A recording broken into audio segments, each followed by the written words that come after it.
ഈ വില വർധനവ് ലോകത്ത് ഒരു യുദ്ധമില്ലാത്ത സാഹചര്യങ്ങളിലും ഈ വില വർദ്ധിച്ചുകൊണ്ടേയിരിക്കുകയാണല്ലോ.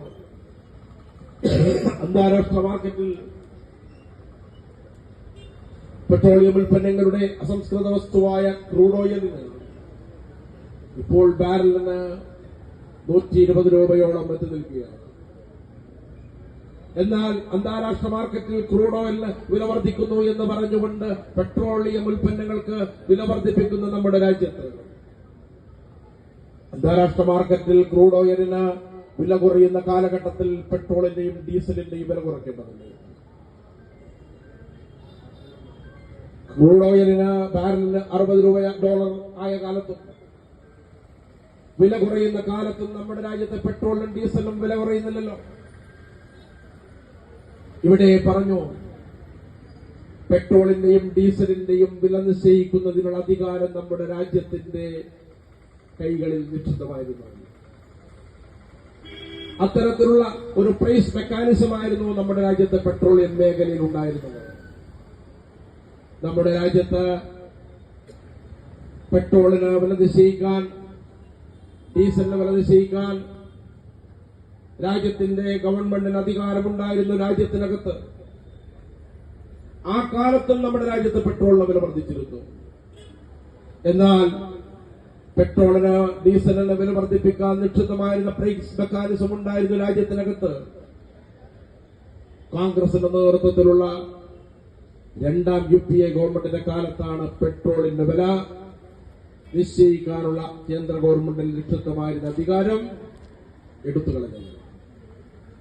ഒന്നാം UPA സർക്കാർ 65 ഇടതുപക്ഷ എംപിമാരുടെ, CPIM അടക്കമുള്ള ഇടതുപക്ഷ എംപിമാരുടെ പിന്തുണയുണ്ടെങ്കിൽ മാത്രം ഭരിക്കാൻ കഴിഞ്ഞിരുന്ന ഡോക്ടർ മൻമോഹൻ സിംഗിന്റെ ഒന്നാം ഗവൺമെന്റിന്റെ പ്രത്യേകത, സ്വാതന്ത്ര്യാനന്തര ഇന്ത്യയിൽ 5 വർഷക്കാലം ഒരു നയാ പൈസ പോലും പെട്രോളും ഡീസലും വില വർദ്ധിപ്പിക്കാതിരുന്ന 5 വർഷം ഏതുണ്ട് എന്ന് ചോദിച്ചാൽ അതിനുത്തരവുണ്ട്.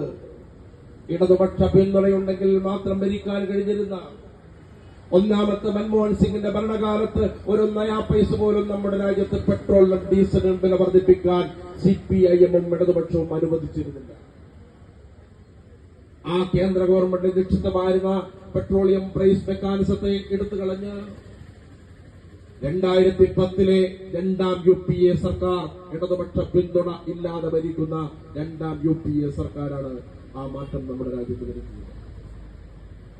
ഇന്ന് കേരളം ഭരിക്കുന്ന VD സതീശന്റെ പാർട്ടിയും രാഹുൽ ഗാന്ധിയുടെ പാർട്ടിയുമാണല്ലോ 2010-ൽ പെട്രോൾ വില നിശ്ചയിക്കാനുള്ള കേന്ദ്ര ഗവൺമെന്റിന്റെ അധികാരം എടുത്തുകളഞ്ഞ് ഇന്ത്യയിലെ പെട്രോളിയം കമ്പനികൾക്ക് നൽകിയത്.